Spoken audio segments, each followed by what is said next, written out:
जान की बाजी लगा करके एक दूसरे को मौत के घाट उतार रहे थे और ये सैफई में नाच देख रहे थे। ये वही अखिलेश जी हैं ना। गब्बर सिंह ने डायलॉग बोला है कि तेरा क्या होगा कालिया। हमारे साथ ओम प्रकाश राजभर जी हैं। ओम प्रकाश जी, जिस तरीके से कल इंडिया पाकिस्तान का मैच हुआ, तेजस्वी यादव ने ये भी कहा कि पाकिस्तान के साथ सेटिंग है इनकी, तो क्या पार्टनरशिप की बात कही है, कैसा देखते हैं? देखिए, उनकी सेटिंग पाकिस्तान से हो सकती है इस नाते कि वो कभी भी मुसलमानों के खिलाफ नहीं बोल सकते। गलत भी करते हैं, अगर किन्हीं कारणों से कोई गलत हो भी गया तो वो नहीं बोल सकते।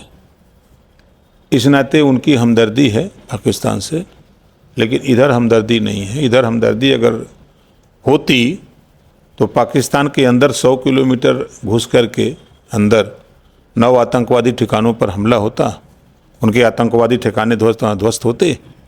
ये भी उनको सीखना चाहिए। अभी राजनीति में अभी बच्चे उनको अपने चचा से सीखना चाहिए लेकिन अखिलेश यादव ने जिस तरीके से कहा, नेपाल की घटना के बाद उनका ये जो बयान आया कि अगर वोट चोरी नहीं रुकती है तो इस तरीके की युवाओं को यहाँ पे भी उतरना पड़ेगा। देखिए, समाजवादी पार्टी हमेशा जब यहाँ सत्ता रही है तो उसको गुंडों की सरकार कहते थे। तमाम चैनलों पे चलते थे कि यहाँ दंगा वहाँ दंगा, अपराधियों को छुट्टा खुली छूट थी, छुट्टा सांड की तरह घूमते थे। तो वो लोग जब जब सपा की सरकार रही है तो प्रदेश में दंगे हुए हैं, कर्फ्यू लगे हैं। ये वही समाजवादी पार्टी के नेता अखिलेश जी हैं। एज ए सीएम सहारनपुर में दंगे हो रहे हैं, कत्लेआम हो रहे हैं, एक दूसरे को लोग जान की बाजी लगा करके एक दूसरे को मौत के घाट उतार रहे थे और ये सैफई में नाच देख रहे थे। ये वही अखिलेश जी हैं ना। तो ये जो बयान दे रहे हैं तो ये हमेशा इनका प्रयास होता है कि यहाँ दंगा हो, कर्फ्यू लगे, हिंदू मुसलमान की लड़ाई हो, मुसलमान वोट हमारे तरफ और हिंदू वोट भाजपा की तरफ हो। हम चाहे हारें चाहे जीतें, हमारे साथ कम से कम लोग डटे रहें, बस इतना उनका मकसद है। इस नाते जो बयान उनका है, हम उनकी बयान से प्रदेश में जो देश में हम तो उनसे कहेंगे कि गौतम बुद्ध जी के विचार को पढ़ना चाहिए। अब मानेंगे नहीं, अगर उनको ये संदेश मिलेगा तो मानेंगे नहीं, लेकिन मैं उनको फिर कह रहा हूँ कि उनको गौतम बुद्ध जी का संदेश पढ़ना चाहिए कि उनका संदेश शांति का संदेश है। और दुनिया में भारत के प्रधानमंत्री किसी देश में जाते हैं तो वहाँ शांति का ही संदेश लेके जाते हैं, बुद्ध जी का संदेश लेके जाते हैं। और ये जाके वहाँ कहते हैं कि हम बुद्ध की धरती से आए हैं, हम बुद्ध के मानने वाले लोग हैं और बुद्ध जी हमेशा शांति चाहते थे, इस नाते हम शांति का संदेश दुनिया को देने के लिए आए हैं। तो ये बुद्ध जी के विचार को अखिलेश जी को पढ़ना चाहिए। आपने प्रधानमंत्री की बात की, अभी हाल में एक वीडियो एआई द्वारा बनाया गया है प्रधानमंत्री उनकी माता जी का, इसको किस तरीके से देखते हैं? राजनीति में इस तरीके के जो कार्य हो रहे हैं, देखिए, हम इसकी निंदा करते हैं। ये कांग्रेस के लोग हैं। इन लोगों ने आज़ादी के बाद 60 साल लगातार शासन किया, पिछड़ों को धोखा दिया, दलितों को धोखा दिया, मुसलमानों को धोखा दिया। ये धोखा देने वाले लोग हैं, गुमराह करने वाले लोग हैं, झूठ बोलने वाले लोग हैं। तो उसी तरह का एआई के माध्यम से वीडियो बना करके जो पेश कर रहे हैं, हम उसकी निंदा करते हैं। ये कभी शिक्षा पे बात नहीं करते, ये कभी स्वास्थ्य की बात नहीं करते, ये रोजगार की बात नहीं करते, नौकरी की बात नहीं करते कि देश में आरक्षण व्यवस्था लागू है तो सबको आरक्षण का लाभ मिले। इस पे ये लोग नहीं बोलते, चाहे अखिलेश जी हों, चाहे राहुल जी हों, चाहे तेजस्वी हों, इनको इससे नहीं मतलब है। कितना हम हिस्सा लूट लें और अपनी कम्युनिटी को दे दें, यही इन लोगों की नीयत रही है। हाँ राजभर जी, पंचायत चुनाव आने वाला है, उसके बाद उत्तर प्रदेश में विधानसभा चुनाव भी है।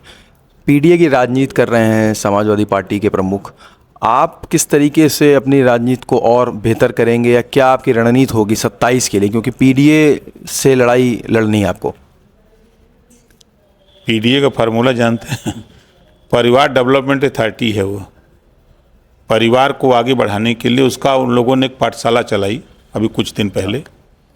तो ये बता दिया कि ये परिवार डेवलपमेंट अथॉरिटी है। पाठशाला में पढ़ाया जाता था कि A से अखिलेश, D से डिम्पल, P से परिवार, यही लोग पढ़ा रहे थे। तो उनके पीडीए में कोई दम नहीं है। एक पीडीए में उनके एक नेता का नाम बता दीजिए जो वोट दिलाने की हैसियत में हो। लेकिन अभी लोकसभा में तो ठीक ठाक सीटें जीतता है। देखिए, लोकसभा की बात अगर आप कर रहे हैं तो विधानसभा का चुनाव भी आप जरा नज़र डालिए।